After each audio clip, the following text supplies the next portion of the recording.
की आमचे जुने लोक चुकांमध्ये आनंद शोधायचे, आता आम्ही आनंदामध्ये चुका शोधतो, म्हणून आम्ही अस्वस्थ आहोत. हा त्यांच्या आणि आमच्यामध्ये फरक आहे. पूर्वीचं सुख, पूर्वीचा आनंद सुद्धा निर्भळपणे घेता यायचा, निरशा दुधासारखा. आपण सगळे सध्या अस्वस्थ आहोत. का आहोत विचारलं तर कारण सांगता येत नाही. मी खूप दुःखी आहे असं अनेक जण म्हणतात. मी तणावात आहे, मला स्ट्रेस आहे, मला झोप येत नाही.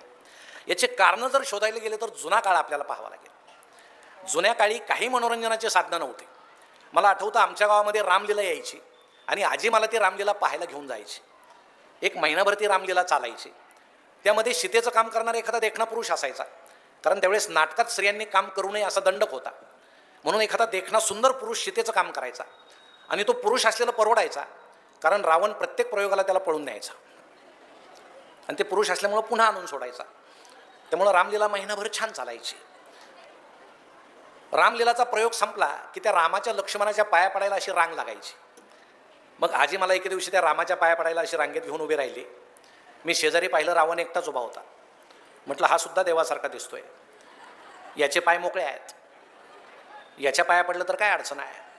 म्हणून मी पटकन रावणाच्या पाया पडलो तर आजीनं धपाटा टाकला. आजीला म्हटलं काय झालं, तर ती म्हटली हा दुष्ट आहे. म्हणजे त्यावेळेस सुष्ट आणि दुष्ट हे संस्कार सुद्धा अशा कार्यक्रमातून व्हायचे.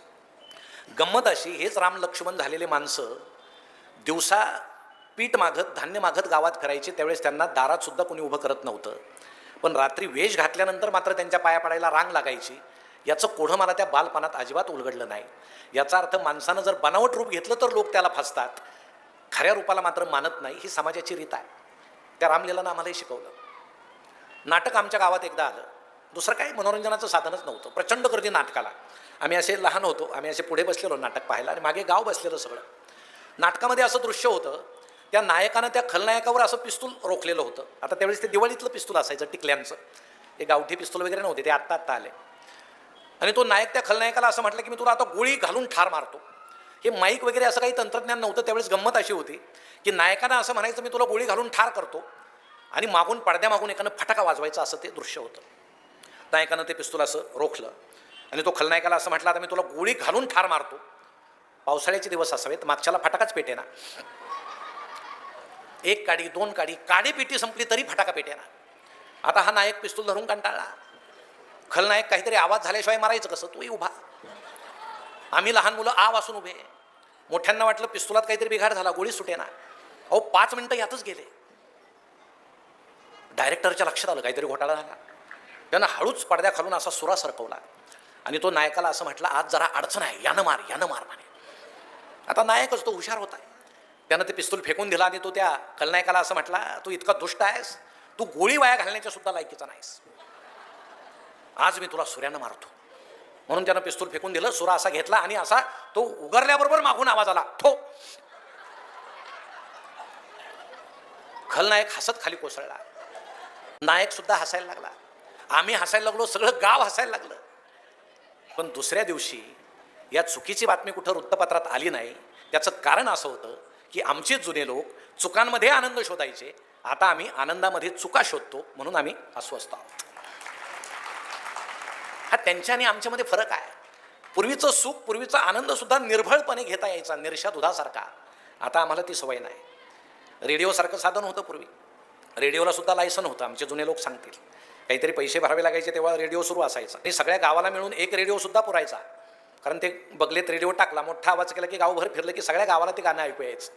पुढं ते लायसन रद्द झालं. वसंत साठे नभोवानी मंत्री झाल्यानंतर ते रेडिओचं लायसन संपलं. पण रेडिओला इतकं महत्त्व होतं, तुम्हाला सांगतो, हुंड्यामध्ये सुद्धा रेडिओ द्यायची. तो नवरदेव सांगायचा मला हुंड्यात काय रेडिओ मिळाला. म्हणजे त्यावेळेस लग्न झाल्यावर 2 रेडिओ घरामध्ये यायचे. एकाला बंद करायची सोय होती, दुसरा बंदच होत नव्हता. लहान मुलांना सुद्धा समजलं. ते सुद्धा घरातील रेडिओ पाहतात, बंदच होत नाही. त्यात वडील समोर असल्यावर तर अजिबातच बंद होत नाही. त्यांना अनुभव आहे. नंतर टी व्ही आले. तो black and white T V आला, भला मोठा. अहो काय अप्रूप त्या टी व्हीचं. टी व्ही आल्याबरोबर त्याला उदबत्त्या, हार घातला, नारळ फोडला समोर, टी व्हीवर नाही. मग त्याचं ते शटर उघडलं की तो black and white T V सुरू. वर एक अँटिना लावलेला स्लॅबवर, मालदावर. त्याच्या शेजारी एक बांबू ठेवलेला ॲडजस्ट करायला. आणि त्या टी व्हीच्या चित्रामध्ये अशा मुंग्या यायच्या, मध्ये टी व्ही हलायचा. मग त्या बाई, बातम्या देणाऱ्या बाईसुद्धा शांत चेहऱ्याने बातम्या द्यायच्या. म्हणजे आनंदाची बातमी तशीच, दुःखी बातमी तशीच, सरकारी चेहरा होता. कारण त्यावेळेस एकच चॅनल होता सह्याद्री नावाचा, आणि भ्रष्टाचाराच्या बातम्या त्यात नसायच्या. म्हणजे भ्रष्टाचार नव्हता असं नाही, चॅनल सरकारी होता, सांगायला अडचण होती.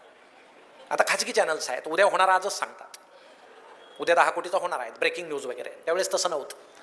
आणि त्या बाईसुद्धा अशा स्थिर नाही, त्या हलायच्या, अशा त्या लाटा यायच्या त्या चित्रामध्ये. कधी कधी बाई सांगायच्या आज हवामान शांत राहील, त्याच हलायच्या. लोक म्हणायचे याच हलतायत, हवामान कशा शांत राहतं. रामायण महाभारत मालिका असायची, सगळ्या गावामध्ये सामसूम, ज्याच्या घरात टीव्ही तिथं प्रचंड गर्दी. मग टीव्हीत मुंग्या आल्या की एक जण उभा केलेला असायचं वर बांबू घेऊन. मग खालचा एक जण ओरडायचा, अरे ते मुंग्या आल्या, डावीकडे फिरव फिरव फिरव. ते बिचारा असं फिरवायचं, बस करे बस करे बस करे. चित्र स्थिर व्हायचं, तोपर्यंत मालिका संपलेली असायची. मग वरचा खालच्याला म्हणायचा पुढचा एपिसोड मी पाहणार, तू वर बांबू घेऊन उभा राहायचं. म्हणजे सलग एपिसोडसुद्धा पाहता येत नसायचा. त्या सह्याद्री चॅनलवर एक चहाचा कप ठेवलेला असायचा, त्यावर लिहिलेलं असायचं सह्याद्री. कधी कधी काय व्हायचं, एखादी माशी यायची आणि त्या कपावर बसायची, आणि बाई बातम्या देता देता हळूच ती माशी अशा उडवायच्या हातानं. कधी कधी काय व्हायचं, बाईंनी ती माशी उडवायला आणि आमच्या घरातल्या टीव्हीच्या काचेवर बसलेल्या माशा उडायला एकच वेळ व्हायची. मग आमचे जुने लोक म्हणायचे इतक्या लांब बसलेली बाई आमच्या घराच्या टीव्हीच्या काचेवर बसलेल्या माशा कशा उडवते बा, हे नवीनच काहीतरी आलंय. अशी सगळी ती गंमत होती. टीव्ही जरी ब्लॅक अँड व्हाईट असला तरी त्यातून मिळणारा आनंद मात्र रंगीत होता. आता टीव्ही रंगीत आहे, पण मिळणारा आनंद कसा आहे हे तुम्ही तुमचं ठरवा. आता सगळी सुधारणा होत गेली. आता रिमोटचे टीव्ही आले, माणसाच्या चंचलतेला वाव मिळायला लागला. आणि आता तर जसं विज्ञान पुढं पुढं चाललंय, मॉडेल्स बदलत चालले. काल परवा मी वृत्तपत्रात एक बातमी वाचली, आता एक नवीन मॉडेल येतं टीव्हीचं, रिमोटची गरज नाही, पाहणारानं डोळे मिटले की ते आपोआप बंद होणार. आता शंका आहे काय, पाहणारानं जर कायमचे डोळे मिटले तर त्या मॉडेलचं काय करायचं, ते त्याच्याबरोबरच पाठवायचं का परत सुरू करण्याची काही सोय असेल. आता हे नवीन तंत्रज्ञान आहे. पण हे सगळं रंगीत रंगीत घरामध्ये आलं आणि आम्ही आता त्यातून सुखावायला लागलो. मी या सगळ्या भगिनींचं अभिनंदन करील की ही वेळ महाराष्ट्रामध्ये स्त्रियांनी बाहेर पडण्याची नाहीच, तरी तुम्ही बाहेर पडलात. त्या सिरियलमधल्या सुनेचं काय होईल त्याची तुम्हाला काळजी नाही, ही आनंदाची गोष्ट आहे.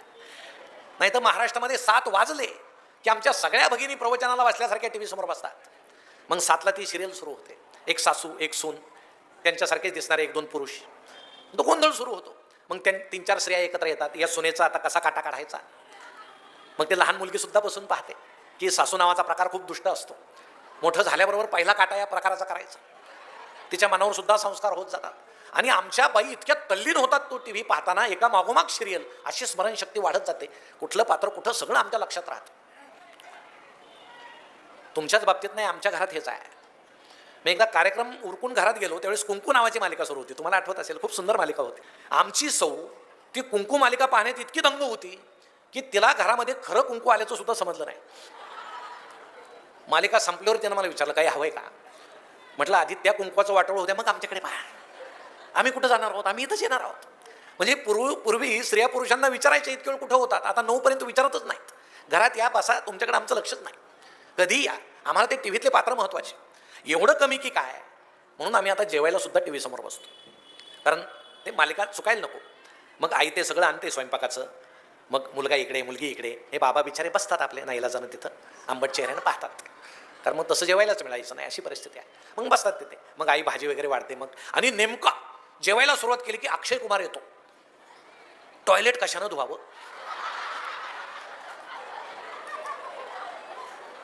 असं मस्त त्या भांड्यात होतो ना.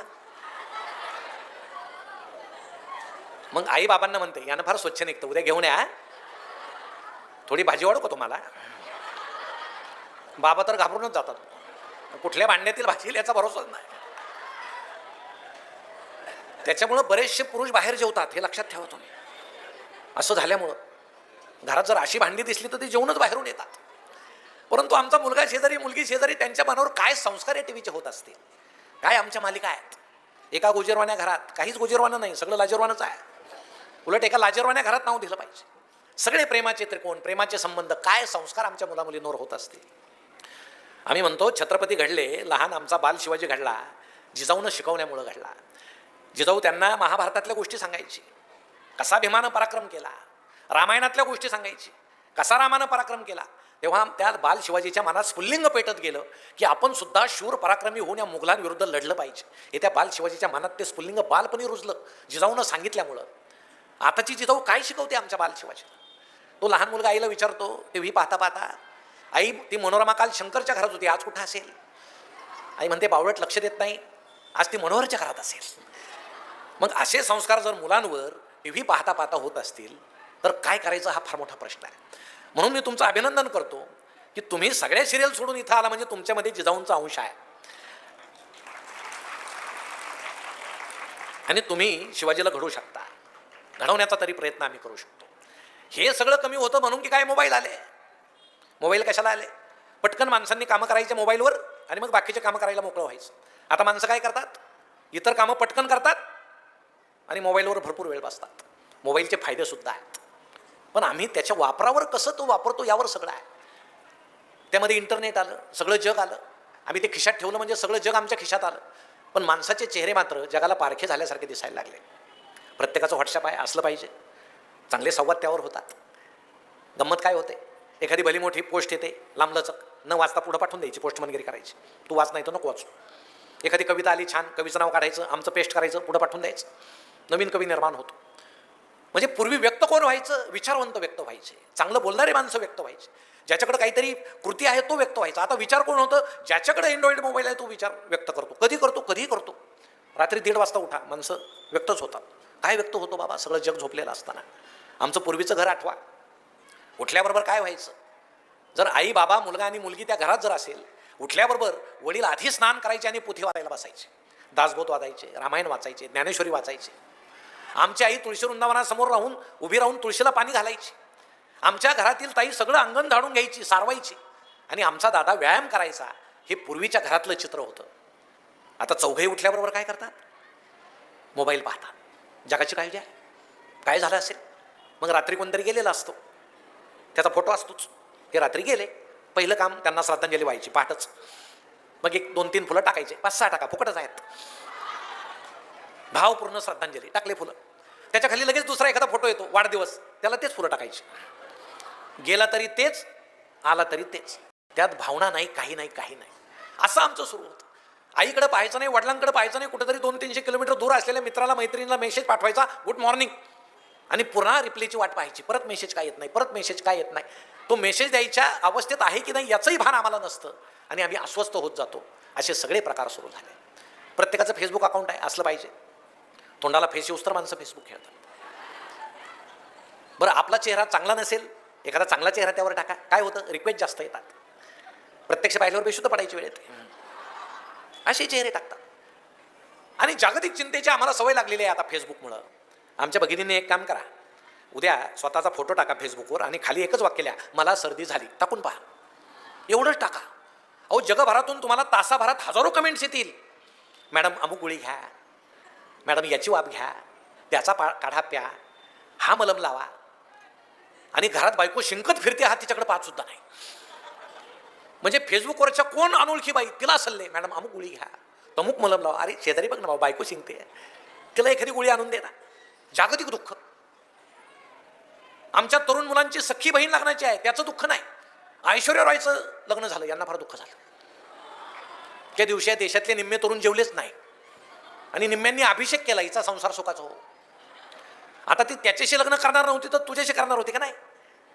मग जे आपल्यापर्यंत येतच नाही त्याचं दुःख तू पाळतो कशाला, हा फार मोठा प्रश्न आहे.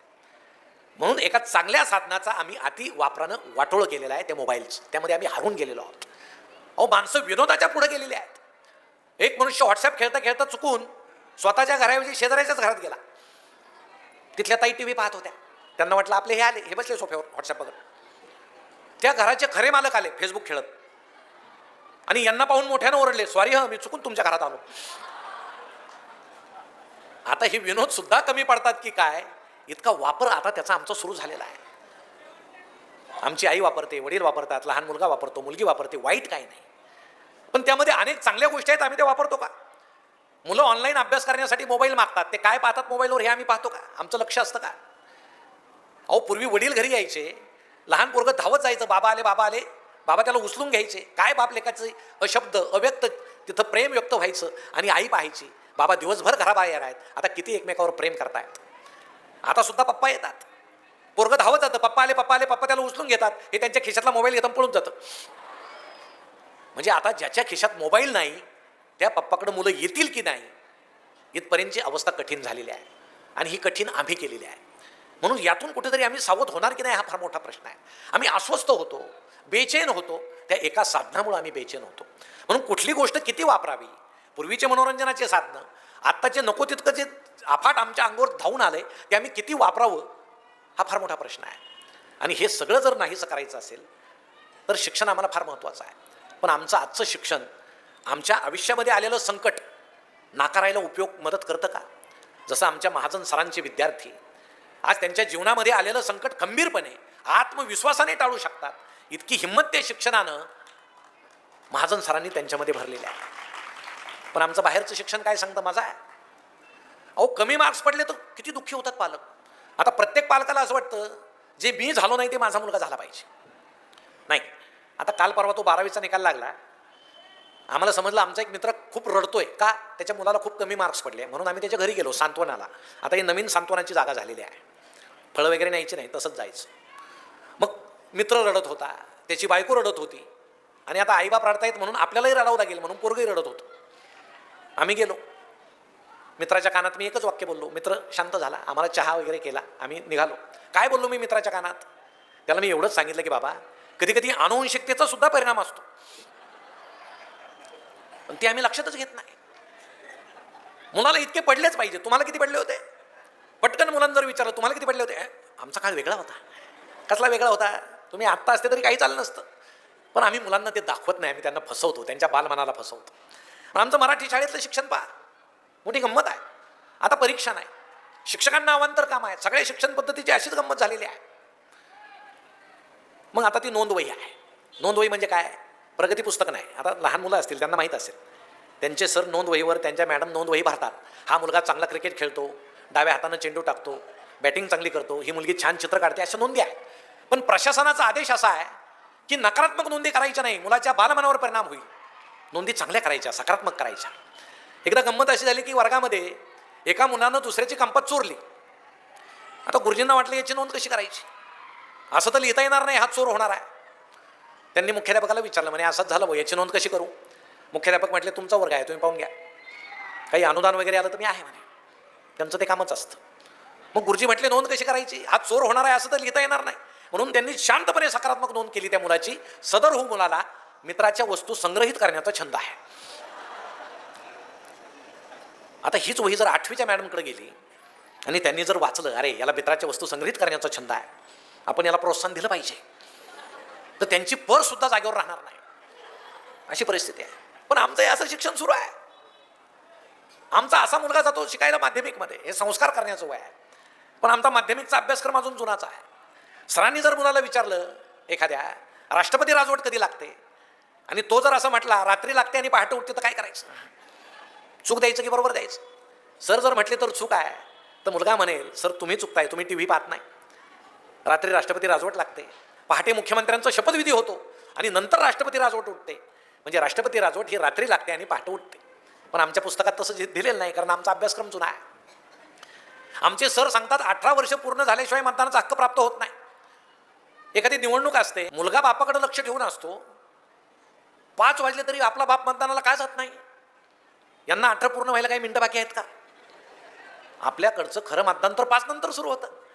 मग एखादी गाडी येते, वडिलांच्या हातात काहीतरी दिलं जातं, हे सगळं मुलगा पाहतो की हातामध्ये काहीतरी प्रलोभन द्यावं लागतं, फुकटची गाडी न्यायला येते तेव्हा मतदानाचा हक्क प्राप्त होतो. म्हणजे शाळेत शिकवलं जातं ते खोटं आहे, असं मुलाच्या मनामध्ये बाहेरची संकल्पना दृढ होते. म्हणून आमचा आता अभ्यासक्रम बदलण्याची सुद्धा फार गरज आहे, आम्ही तो बदलत नाही. असाच मुलगा उच्च शिक्षणाकडे जातो. उच्च शिक्षणात तर उच्च प्रकारची लबाडी सुरू आहे, तुम्हाला सांगतो, उच्च कोटीची लबाडी सुरू आहे. एका दिवशी सर बसलेले असतात, प्राध्यापक, मुलं म्हणतात सर चला तास घ्यायचा आहे. सर म्हणतात नाही आज मला कंटाळा आला, उद्या घेऊ. दुसऱ्या दिवशी सर म्हणतात मुलांना चला आज तास घेऊ. मुलं म्हणतात आज आम्हाला कंटाळा आलेला आहे. तिसऱ्या दिवशी दोघांनाही कंटाळा आलेला असतो. चौथ्या दिवशी दोघेही आनंदात असतात, कारण तो रविवार असतो. अशी परिस्थिती आहे. आता मुलांचा शिक्षकांवर विश्वास नाही, शिक्षकांचा मुलांवर विश्वास नाही, आणि समाजाचा दोघांवरही विश्वास नाही, अशी परिस्थिती आहे. म्हणून एका इंजिनिअरिंगच्या मुलांनी ज्यावेळेस एक चार्टर्ड विमान तयार केलं, सगळे प्राध्यापक त्यामध्ये बसले. ते इंजिनिअरिंग कॉलेजचा GS वर गेला, त्यांना हात जोडले. सर्व प्राध्यापकांना असं म्हटलं की तुम्ही गुरूंनी आम्हाला जे ज्ञान दिलं ते वापरून आम्ही हे सगळं विमान तयार केलेलं आहे. काय झालं असेल? सगळे प्राध्यापक खाली उतरले. चला, हे यांनी तयार केलं म्हणजे चला खाली. प्राचार्य तसेच बसून. एक प्राध्यापक म्हटले, सर ऐकलं नाही का तुम्ही? आपल्या ड्युट्यांनी तयार केलंय, उतरा खाली. प्राचार्य म्हटले, तुम्ही जा. माझ्या विद्यार्थ्यांवर पूर्ण विश्वास आहे. मला खात्री आहे हे विमान उडणारच नाही. किती खात्री आहे? असा विश्वास जर झाला तर काय होणार? परंतु आता आमच्या पालकांची गंमत अशी आहे, मुलाला 55% मार्क्स पडले तरी त्याला डॉक्टर करायचं. 55% डॉक्टर केला पाहिजे का? माझं तर मत आहे कमी मार्कावाले खूप डॉक्टर केले पाहिजे, त्याशिवाय देशाची लोकसंख्या कमी होणार नाही. मग ते 55%चा मुलगा घ्यायचा, 55 लाखाची बॅग घ्यायची, कॉलेजमध्ये गेले की बॅग सहित पोरगं ठेवून घेतात. झालं डॉक्टर. असे डॉक्टर होतात पुढे. आता इथं कोणी डॉक्टर असेल तर माफ करा, तुम्ही सगळे मेरिटचे डॉक्टर आहात, पण आता इथून पुढची गंमत सांगतो. मग असे डॉक्टर आल्यामुळे काय गमती सुरू झाल्या? एक डॉक्टर ज्यावेळेस ऑपरेशन थिएटरमध्ये गेले पेशंटला घेऊन, कोपऱ्यामध्ये हार पडलेला होता. ते हार पाहून पेशंट घाबरलं. डॉक्टरनं म्हटलं, डॉक्टर साहेब हा हार कशाला? डॉक्टर म्हटले, माझं पहिलंच ऑपरेशन आहे. ऑपरेशन सक्सेस झालं तर हा हार मला,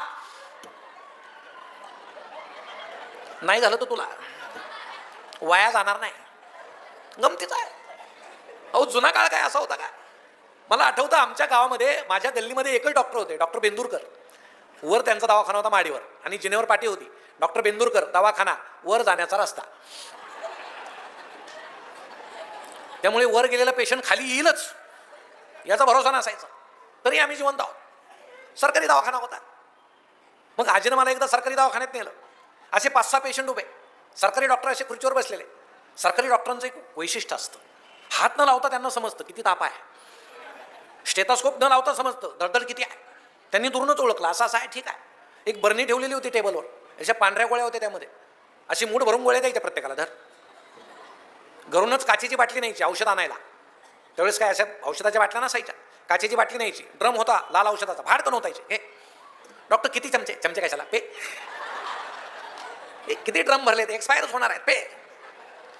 आणि त्या पांढऱ्या गोळीचा आकार एवढा, तुम्हाला सांगतो, गोळीच्या आकाराचा आणि घशाच्या आकाराचा काही संबंध नव्हता. म्हणजे माणूस आजारातून वाचेल, पण गोळी गुंतून मरतो की काय? जुने लोक कुठून गोळ्या खायचे, नवीन पोरं त्यांना हसतात. आमचे बाबा कुठून गोळ्या खायचे? कुटायचे नाही तर काय होते? ते सरकार घशात गुंतून ते गेले असते मागच. अहो सगळ्यांना त्याच गोळ्या आणि तेच लाल औषध सगळे, आणि ते सगळे 5-6 पेशंट 4-5 दिवसानं गावात ठणठणीत होऊन फिरायचे. कसे भाऊ एकाच औषधाने बरे झाले? गमती होते. त्यावेळेस आपल्या कुणाच्याही अंगात पांढऱ्या पेशी नव्हत्या, कारण त्या मरतच नव्हत्या. आत्ता मरायला लागल्या. आता गेले काय, पांढऱ्या पेशी मेल्या. कशा मरायला लागल्या? कारण आता पांढऱ्या पेशी निर्माण करणारे औषधं आले. म्हणून वैद्यक शास्त्राचं डॉक्टर साहेब हे कटू असलं तरी वास्तव आहे. आता आधी औषधं येतात आणि मग त्या औषधाला लागू पडेल असा आजार काढला जातो. म्हणून आम्ही सगळे अस्वस्थ आहोत. या सगळ्या गमतीच आहे. 2 मित्र ज्यावेळेस रस्त्यानं चालले, तरुण मित्र, एक जण मोठ्यानं ओरडला, अरे काय सारख्या जुळ्या बहिणी आहेत म्हणे. त्यांचा वेश सारखा, दिसायला सारख्या, नाक सारखं, रंग सारखा, वेण्यासारख्या. मित्र म्हटला, तू बावलट आहे, ती एकच मुलगी आहे, तुला 2 दिसत आहेत, या वयात होता असं. चल पुढे जातो तो पुन्हा ओरडतो, अरे 2 म्हशी. म्हणे काय झालं? या 2 म्हशी सारख्या, सारखे शिंग, सारखा रंग. म्हणे अरे एकच म्हैस आहे, तुला झालंय काय? यानं पुन्हा मित्राकडे पाहिलं, अरे तू सुद्धा 2-2. तुझा सेंटर सरकला म्हणे. तुला प्रत्येक प्रतिमा 2-2 दिसायला लागली. झाडं किती आहेत? 2. मी 2. चला डॉक्टरकडे. हे 55% डॉक्टर असतात, हे बसलेले असतात असे डोळ्याचे डॉक्टर. हे दोघे जण त्यांच्या समोर बसतात. ते म्हणतात काय झालं? हा ओळखतो, डॉक्टर तुम्ही सुद्धा 2-2. म्हणे झालं काय? म्हणे मागापासून याला 2-2 दिसते डॉक्टर, काही समजत नाही. हे दोघं समोर बसलेले बरं का. डॉक्टर म्हणतात किरकोळ प्रॉब्लेम आहे, पण याच्यासाठी तुम्ही चौघं कशाला आले?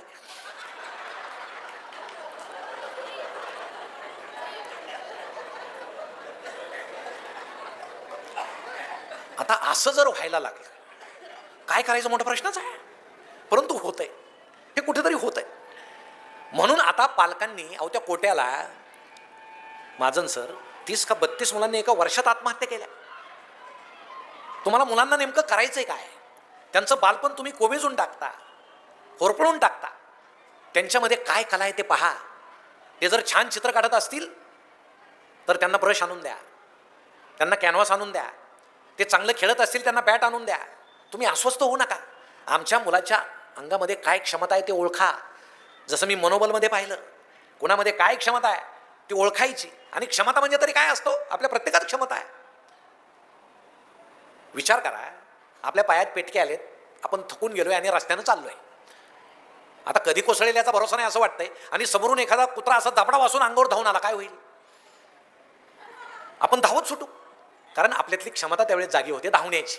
क्षमता कधी जागी होते? संकट आल्यावर किंवा संधी आल्यावर. संकटाची वाट पाहू नका, संधीची वाट पाहा आणि आपल्यातली क्षमता जागृत करा. म्हणून मी मनोबलमध्ये जे पाहिलं ते आपल्यातली क्षमता जागृत करून या मुलांचं भविष्य घडवण्याचं हे मनोबल आहे. म्हणून आपण सुद्धा ते करू शकतो. अहो, दिव्यांग ते मुलं नाहीच. बदलीसाठी खोटे दिव्यांग किती शिक्षक आहेत तसे. कोणाचं कान काय झालंय, काय कशातही दिव्यांग आहे. हे मेंदूमध्ये दिव्यांग आहेत, हे दुसरे कशात दिव्यांग नाही. म्हणून आपण आनंद कशात मिळवायचा? आजूबाजूला सगळा आनंद आहे, आपल्याला दिसत नाही. तुम्ही सकाळी फिरायला जाता की नाही? अनेक जण जात असतील. का जाता? काहींचं पोट वाढलेलं असतं. आता पोटाची चिंता कोणाला आहे? तुम्हाला आहे का जगाला आहे? चेहरा असा कोणीतरी अणुबॉम्ब टाकल्यासारखा असं. मग आपल्याला पाहिलं की बाकीचे म्हणतात हे आलं भाऊ, चला आपलं दुसरं. असं आनंदी चेहऱ्यानं तुम्ही फिरा. फिरणं सुद्धा असं छान असो. पण आपण आपल्या अंगातली क्षमता न ओळखता करतो. दीक्षित साहेब आले, म्हटले करा डाएट, केलं डाएट. 90 किलो होतं, आता किती झालो? 60. डाएट सोडलं, आता किती झालो? 110. तुमच्या शरीराला ते मानवत आहे का? आपलं शरीर कसं आहे तेच करा. रामदेव बाबा सकाळी दाखवत आहेत योगासनं. आता रामदेव बाबा काय त्यांचं आरोग्य नीट राहावं म्हणून योगासनं करत नाहीत, तो त्यांचा व्यवसाय आहे. त्यांना भगवे कपडे आहेत, भगव्या कपड्याला एकही खिसा नाही, तरी किती व्यवसाय आहेत. हा माणूस पैसे कुठे ठेवत असतील, मला कोडच आहे. म्हणजे वेशाला खिसा नसताना ते किती व्यवसाय आहे. मग ते रामदेव बाबा असं दाखवतात, हे पाय असा गळ्यात घाला, टंगडी गळ्यात घाला, घातली. हा पाहणारा लगेच आपली घाला घातली, निघतच नाही. मग बायकोला म्हणायचं अरे एवढी काय? ती म्हणते दुसरी घालते, दोन्ही घालते, इथंच बसा. अहो, तुम्हाला जर जमत नाही तर करता कशाला? हे काही गोष्टी असतात ना, योगासनं केले पाहिजे आरोग्यासाठी, पण ते कोणी केले पाहिजे? ज्याला मानवतं त्यानं केले पाहिजे. एकानं दुसऱ्याला विचारलं तू योगासनं करतो का? करतो. काय होतं योगासनं केल्यानं? तो म्हटला योगासनं केल्यानं आयुष्य वाढतं. मग वाढलेल्या आयुष्यात काय करायचं? तो म्हटलं योगासनं करायचे. करतो कशाला? पथ्य पाळतो का? पाळतो. काय? मला खूप जगायचे. खूप जगून काय करायचं? पथ्य पाळायचे. तुमचा आनंद नेमका कुठं आहे ते पहा. आनंद सगळीकडे आहे. आपण फिरायला जाताना आनंद आहे, मंद वारा वाहतोय, झाडं हलतायत, पक्षी त्या ठिकाणी चिवचिव करतायत, तो आनंद आपल्याला ऐकूच येत नाही, तो आनंद आहे. एखादा मनुष्य कुत्रं घेऊन फिरतोय, आपल्याला नाही कुत्रं, नका दुःख बाळगू, त्याला आहे ना, त्याच्या आनंदात सामील व्हा. कधी कधी तो आपल्याला हसायला पण लावतो, कारण कुत्र्यानं त्याला फिरायला आणलं की त्यानं कुत्र्याला हे समजत नाही, कुत्रं त्याला ओढतं नाही मागून, असं ताणत जातं. आनंदाची गोष्ट आहे. मागच्या आठवड्यात अशीच गंमत झाली. मी असा पहाटे फिरायला गेलो बरं का, थोडा अंधारच होता, आणि फिरता फिरता त्या दुसऱ्या अंधारातून कुठली तरी एक स्त्री मला म्हटली गुड मॉर्निंग. छान वाटलं मला. मी म्हटलं गुड मॉर्निंग. घरी आलो. आता अशा वेळी चेहऱ्यावरचा आनंद काही लपत नाही. बायकोनं विचारलं काय आज आनंदी दिसताय? म्हटलं तसं काही नाही.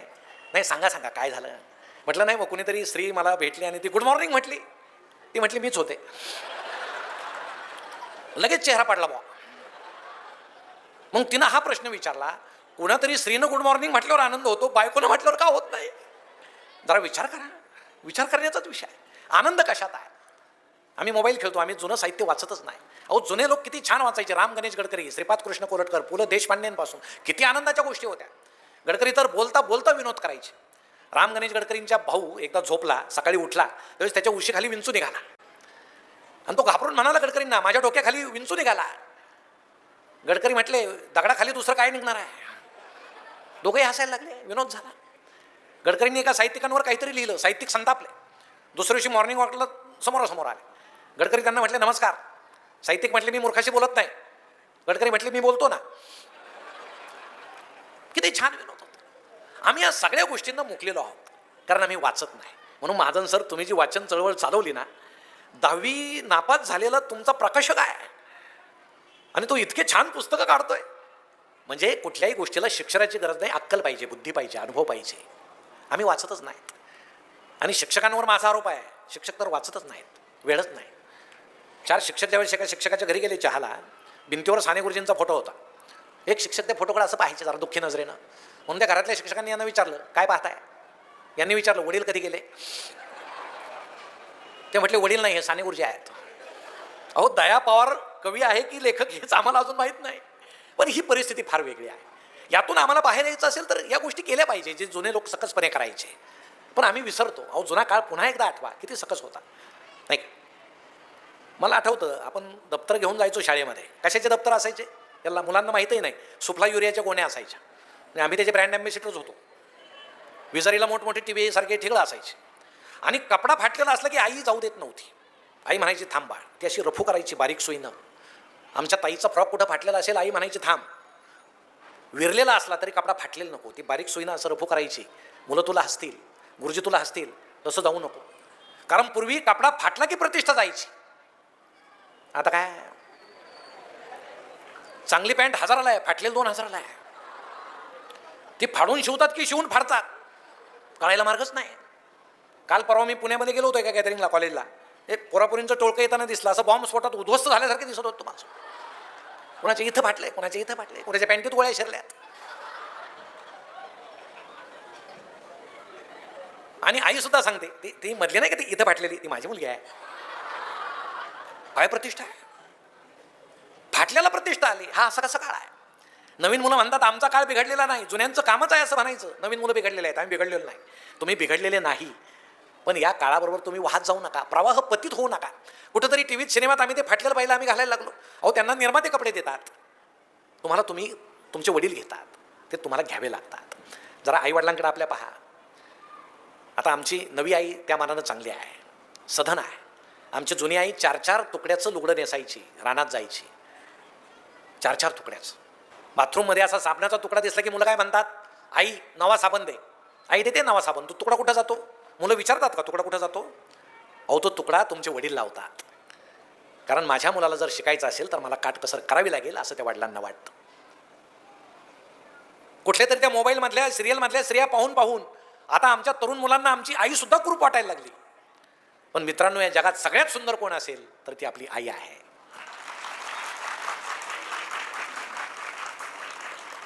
आपल्या आईनं जर मेकअप केला ना तर ती त्या नटीपेक्षा सुंदर दिसेल.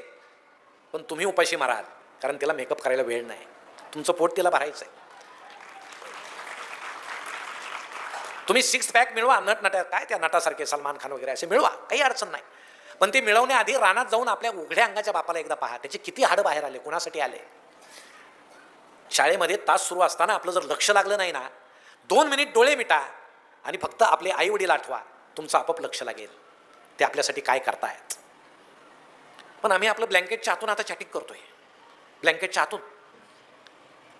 आम्ही असं वागू नये की आमच्या आईवडिलाची मान खाली जाईल, पण आम्ही वागतो कारण आमचा समाज असा प्रभाव पतित आहे. अहो 140 अब्ज देशाच्या या लोकसंख्येमध्ये 110 अब्ज मोबाईल आहेत, 110 कोटी मोबाईल आहे. काय परिस्थिती आहे, आम्हाला सवय आहे. आता ते जुने लोक आमचे काय करायचे, ते गळ्यामध्ये उपरणं गमजा म्हणायचे त्याला. आता कोरोना झाल्यावर लोकांना समजायला लागलं तो मास्कच होता ना. आम्ही आता ते मुस्के लावायला लागलो मास्क. आमच्या जुन्या लोकांनी नमस्काराची पद्धत कशी काढली, अशी नमस्कार राम राम. अहो मोदी साहेब परदेशात गेले तरी ते अमेरिकेचे इंग्लंडचे पंतप्रधान अध्यक्ष असं म्हणायला लागले, नमस्कार नमस्कार. ही भारताची पद्धत आहे, कारण कोरोनात समजलं हाताला हात मिळू नये, संसर्ग होतो. पण आपल्या जुन्या लोकांनी ही पद्धत का काढली, त्यांना माहीत होतं आपली नवी पिढी काय लायकीची आहे. परदेशात पद्धती आहेत नमस्काराच्या, पाश्चिमात्य देशात काय आहेत. पुढून माणूस आला की खांद्याला खांदा घासायचा, नाकाला नाक लावायचं, गालाला गाल घासायचा. तशी पद्धत जर आपल्या देशात असतील, तुम्हाला सांगतो काही माणसं घरीच गेले नसते, दिवसभर रस्त्यानं ते नमस्कार करतच फिरले असते. की आपल्या जुन्या लोकांना माहीत होतं पुढची पिढी कशी आहे, म्हणून ते सावध झाले, नमस्कार लांबूनच राम राम. ही अशी आपल्या लोकांची परंपरा. पण आम्ही हे करता करता काही गोष्टी लक्षातच घेत नाही. कोरोनामध्ये लग्न झाले, किती माणसं होते लग्नाला, 5, 4, 3. त्यांचे संसार काही सुखी झाले नाही, झाले. याचा अर्थ आशीर्वाद द्यायला फार लोकांची गरज नाही. पण कोरोना संपला, पुन्हा सुरू झालं. पुन्हा 2-2, 3-3, 4-4 हजार लोक सुरू झाले आणि आमचे लग्न तसे सुरू झाले. अहो तुम्ही जुने लग्न आठवा, नवरीला तर मेकअप नव्हता, हळदच होती. काल परवा मी एका लग्नाला गेलो, लग्नाला उशीर झाला. म्हटलं नवरी यायची का, म्हणे नाही नवरी आली, नवरीची आई यायची, मेकअप करते. अहो मेकअप ही आमच्या ताईची गरजच नाही, ती मेकअप तयार करणाऱ्या कंपन्यांची गरज आहे. आमची आई आठवा बरं कसा मेकअप करायची, चेहरा गार पाण्यात धुवायची. प्रत्येकाची आई आठवत असेल तुम्हाला. असं त्या मातीच्या भिंतीत कुठेतरी आरशाचा तुकडा खोचलेला असायचा, ती अशी खाली वाकायची, मेन लावायची, त्यावर कुंकू लावायची, पदर घ्यायची, असं जिभेच्या टोकानं ओला करायची, असं छान वर्तुळ काढायची. तिचं सौभाग्य पहा कसं ठसठशीत टिकायचं. अर्थात ते त्या काळात तर सौभाग्यही तसं टिकाऊ होतं. आता टिकल्या आल्या म्हणजे तुमची चूक नाही, कारण हे कधी कळून पडतील यांचाही भरोसा नाही. त्यामुळे तुम्हाला तरी कसं चूक म्हणायचं, तुम्हाला कसं नाव ठेवायचं. पण हा बदलत गेलेला काळ आहे आणि आम्हाला तो अस्वस्थ करून जातो. म्हणून जुने लग्न आठवा. आमच्याकडे जे लग्न व्हायचे ते गव्हाचा भरडा असायचा, त्याची लापशी करायची. आपल्याकडे करतात का? नाही. गव्हाचा भरडा करून त्याची गुळाची लापशी करायची आणि ते एका खोलीमध्ये त्याचा ढीक असं साचवायचे आणि त्याच्यावर एक धोतर अंथरून पांघरून ठेवायचे. दुसऱ्या दिवशी पंगत बसली की एक म्हातारबुवा खोरं घ्यायचे आणि खोऱ्यानं ते गमेल्यात भरायचे. त्यावेळेस वाढणारे सुद्धा गावातलेच लोक होते आणि लोक असे खालीच बसायचे बरं का जेवायला, गल्लीत वगैरे. त्या पत्रवळ्या कशा म्हणजे रस्त्यात आणि त्या जेवणात आणि रस्त्यात काहीच अंतर नसायचं, अशा त्या पत्रवळ्या असायच्या. त्यावर सार ओतला की तो पळून जायचा रस्त्याला, तो भातात टिकतच नव्हता अशा, आणि धूळ उडायची. पण लोक बसायचे आनंदानं, जे केलंय ते आनंदानं खाऊ बुवा, नाही तर आपल्या आशीर्वादानं कुणाचं भलं झालंय म्हणून लोक असं जेवायचे शांत. त्यावेळेस स्त्रिया यायच्या, त्या तिथं जेवत नसायच्या. त्या अशा पदराखाली ताट आणि तांब्या अशा झाकून आणायच्या. मग त्या ताटामध्ये लापशी घ्यायची, तांब्यामध्ये ती आमटी किंवा सार घ्यायचं आणि घरी जायच्या. संध्याकाळी पुन्हा घरचे ते खायचे. मग दुसऱ्या दिवशी ती लापशी अंगणात अशी वाळू घालायची, त्यामध्ये खोबरं आणि शेंगदाणे असायचे. जास्त चिमण्या जमा झाले की समजायचं लग्न श्रीमंता घरचं होतं, कारण खोबरं आणि शेंगदाणे जास्त असायचे. चिमण्याच गोळ्या झाल्या नाही की समजायचं लग्न गरिबा घरचं होतं. एकही शेंगदाणा नाही, एकही खोबरं नाही. 3-4 दिवसानं पुन्हा ती लापशी गरम करायची आणि खायची. इतकी गरिबी होती. आणि शुभमंगल सावधान एकदा म्हटलं की पुरुषच आधी बसायचे. त्यात काही बदल झालेला नाही अजूनही तेच आहे. मी आमच्या आजोबांना विचारलं, पुरुषच आधी का बसतात बुवा, स्त्रिया का नाही बसत? ते म्हटले त्या फार गप्पा मारत जेवतात, फार वेळ जातो, मग आम्हाला ते सहन होत नाही. पुरुषाचं कसं आहे, पटकन जेवलं म्हणजे रवंत करत गावभर फिरायला मोकळे आम्ही, असं म्हणून आम्ही आधी जेवतो पटकन.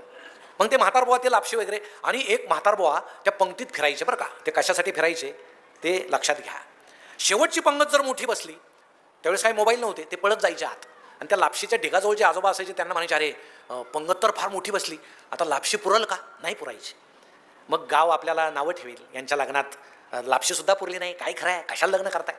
मग ते म्हातारबुवा काय करायचे, एक लोखंडाची पहार असायची गरम केलेली, तिथं त्या ढिगाजवळ ठेवलेली, ती पहार घ्यायची आणि त्या लापशीच्या ढिगात अशी खुपसायची. ती खुपसल्याबरोबर त्या लापशीला करपट वास यायचा आणि ते लोक खात नसायचे. अशी वाढली की नाकाजवळ आहे, नको भाऊ करपट आहे, लापशी पुरायची. म्हणजे गरिबी झाकण्यासाठी सुद्धा हा प्रयोग व्हायचा. त्या आमटीच्या कढई भोवती बादल्या घेऊन लोक उभे असायचे. आमटी संपत आली, शेवटची पंगत मोठी बसली, होता बादल्या. शेवटच्या पंक्तीला निव्वळ पाणी यायचं, पण कोणीही तक्रार केली नाही, कारण त्यात समाधान असायचं, आनंद असायचा की यानं याच्या कोवतीप्रमाणे केलं, आपण ते खाल्लं पाहिजे. पुऱ्याच्या लग्नात पुऱ्या केल्या तर तो सगळ्यात श्रीमंत.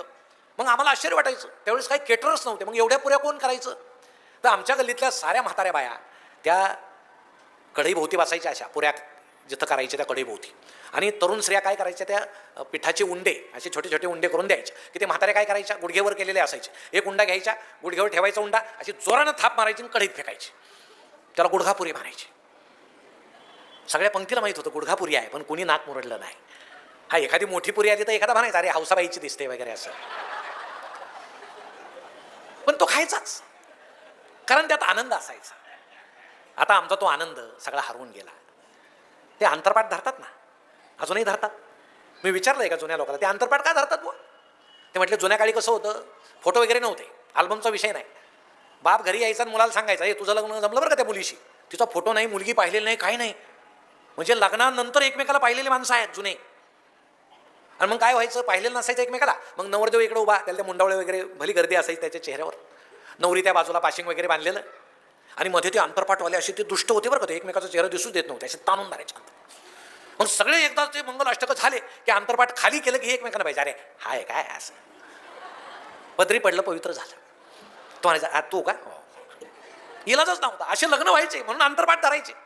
आता काय गंमत आहे, कोपऱ्यात कुठेतरी स्क्रीन लावलाय आणि तिथं प्री वेडिंग सुरू आहे. तो नवीनच प्रकार आता आपल्याकडे आलेला आहे. लग्नाच्या महिनाभर आधी जातात हे नवरा नवरी, ते फोटोग्राफर पण जातात, असे लुळू फोटो काढतात त्यांचे असे ते व्हिडिओ. मग हे डोंगरावर हातात हात घेऊन फिरतात. एकच कोल्ड्रिंकची बाटली असते, त्यात 2 नाळ्या, ओढा, ते ओढतं, कधी कधी ही फुंकते आणि हे ओढतं. त्याच वेळेस ती म्हणते, बावळट काय अडचण नाही. आता आपल्या वेळेस काय झालं कोणास ठाऊक. मग धबधब्यात पाय सोडून बसतात. काय ते असं छानच ते सगळं स्क्रीनवर चाललेलं असतं, आणि इकडं अंतरपाठवाला असं ताणू अंतरपाठ धरतो. ते महिना झाला बोंबलत फिरतायत, कशाला धरतो? पण आमची गंमत अशी आहे, नवं तर धरायचं आणि जुनं सोडायचं नाही. कशाला या प्रथा बदला ना. नाही आम्ही बदलत. आता फोटोची तीच गंमत आहे. पूर्वी कसे फोटो असायचे, अल्बम असायचे ना फोटोचे आपल्या घरामध्ये अल्बम. मला तर आश्चर्य वाटतं, 10-10, 15-15 वर्ष झाले काही माणसांनी अल्बम जपून ठेवले लग्नाचे. मानलं पाहिजे त्यांना. इतक्या दुःखी दिवसाचे फोटो इतके जपून ठेवतात म्हणजे कमालच आहे. ठेवता होतो नवरदेव म्हणतो हा आपण त्या पॉईंटवर गेलो होतो. ती सांगते अहो तो पॉईंट नाही हा.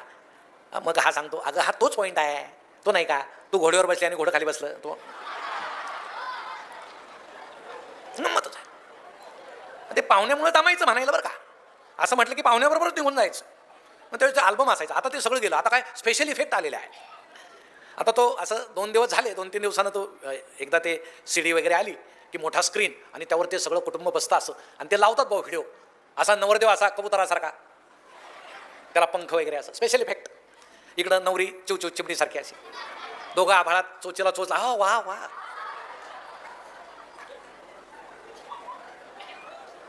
नवरीचा बापही दाखवला पाहिजे असा जटायूसारखा पंख कापलेला, जीभ अशी वाचलेली. पुढचा हप्ता कधी बँकेचा.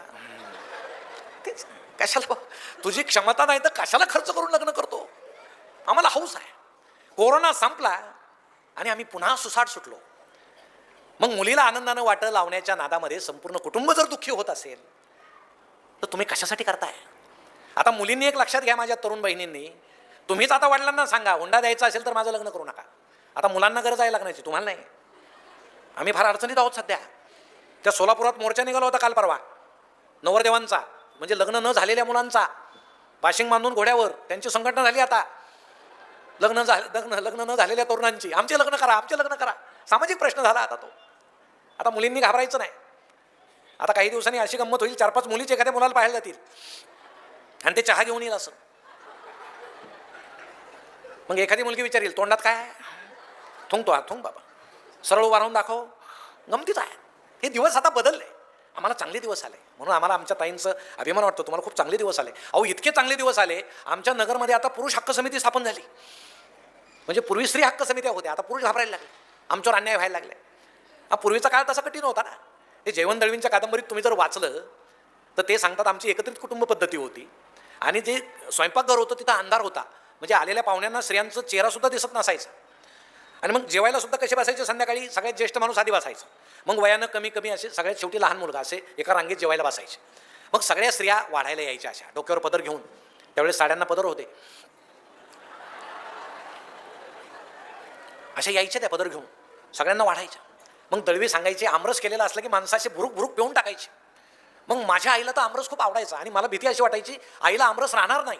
मग मी काय करायचो, एक वाटी भुरकन प्यायचो, दुसरी वाटी भरून घ्यायचो आणि हळूच मागे ठेवायचो. आणि पंगत संपल्यावर हळूच आईजवळ जाऊन म्हणायचो आई हे बघ तुला आमरस. हे संस्कार एकत्रित कुटुंब पद्धतीमध्ये पूर्वी व्हायचे. वर्षभरातून साड्यावाला घरी यायचा. काय कोणाला साड्या घ्यायच्या घरातच घ्यायच्या, बाहेर पडायचं नाही. पूर्वीच्या स्त्रिया, आता बघा आता किती स्वातंत्र्य आहे आपल्याला. साड्यांच्या दुकानाबाहेर बघा आमचे पुरुष किती बिचाऱ्या चेहऱ्याने उभे असतात. असे ओळखून घ्यायचं यांच्या 6 साड्या घेत आहेत. हे आपलं उभं असतं बिचारा, काय करणार, इलाज नाही. किती स्वातंत्र्य आपल्याला मिळालं. या स्वातंत्र्याचा उपभोग तुम्ही घ्या. आमच्या सावित्रीबाई जिजाऊमुळे हे दिवस तुम्हाला आलेले आहे, ती आनंदाची गोष्ट आहे. म्हणून आपला आनंद याच्यात आहे. तुमची वेदना, तुमची दैना आता कमी झालेली आहे. विधवा स्त्रीनं पांढरी साडी घालावी, दागिने घालू नये हा विषय गेला. का घालू नये. अहो ज्याची पत्नी वारली तो पुरुष कधी सफेद कपडे घालतो का, चंपी करतो का. तो तर असा समाजात छान राहतो. माझे मुलं उपाशी मरतील भाऊ, मला आता दुसरं करावं लागेल. मुलगे कसले उपाशी मारतात, यालाच घाई झाली. तुम्हाला तो हक्क का नको, तो हक्क आता तुम्हाला आलाय, ही आनंदाची गोष्ट आहे. म्हणून पूर्वीच्या लग्न संस्था आणि आत्ता आम्ही जे करतो हा आम्हाला अस्वस्थ करणारा प्रकार आहे. म्हणून आम्ही सुख कशात मिळवायचं, सुख शोधा. नुसतं सुख, आज आम्ही फक्त सुखी आहोत, समाधानी नाही. कारण सगळे भौतिक साधनं आम्हाला आहेत. सुख आणि समाधान यात काय बदल आहे. समोर पंचपक्वानाचं ताट आहे म्हणजे सुख आहे, पण ते खाल्लं तर पचत नाही म्हणजे समाधान नाही. झोपायला फोमची गादी आहे म्हणजे सुख आहे, पण त्यावर झोप लागत नाही म्हणजे समाधान नाही. आजचा माणूस फक्त सुखी आहे, समाधानी नाही, म्हणून आम्ही अस्वस्थ आहोत. मग आमच्या जुन्या लोकांना सुद्धा वाटतं लहान मुलं ठीक आहे, तरुण मुलं ठीक आहे. आता आम्ही वय जसं आमचं होत चाललं, घराचं आमच्याकडे दुर्लक्ष व्हायला लागलं. ज्येष्ठ लोकांना वाटतंच. पण आमचे काही ज्येष्ठ आजोबाच्या वडिलांच्या वयाची माणसं इथं आहे, त्यांना मी एकच सांगतो, निसर्गाच्या विरोधात कधी वागू नका. निसर्ग आपल्या मदतीला असतो. जसं जसं आपलं वय होत जातं आपल्याला कमी ऐकायला यायला लागतं, ही निसर्गानं केलेली सोय आहे. कारण आपल्याविषयी कोणी चांगलं बोलवलं त्याचा भरोसा राहिलेला नाही. तरी आम्ही कानात ते यंत्र घालतोच आणि एखाद्या दिवशी सून फटकन बोलते की दिवसभर असंच आहे. जसं वय होत जातं कमी दिसायला लागतं. ही निसर्गानं केलेली सोय आहे. कारण तुम्हाला अपेक्षित जग राहिलेलं नाही आहे. ते धुसर झालेलं चांगलं, अस्पष्ट झालेलं चांगलं, तरी आम्ही पुन्हा जाड जाड भिंगाचे चष्मे घालून जग पाहतो आणि दुःखी होतो. खेड्यामध्ये पारावर ज्यावेळी दोन म्हातारे बसले, एक जण दुसऱ्याला असं म्हटला, काय जमाना आलाय, काय झालं म्हणे, माझी सून मला चहा देताना डोक्यावर पदरच घेत नाही. दुसरा म्हटला, माझी मला चहाच देत नाही. तुला पदराचं काही पडलंय का? घे ना बाबा गुपचूप. शेवटी आनंद कशात मानायचा? आयुष्याच्या सायंकाळी हे सुद्धा आपल्या मनावर आहे.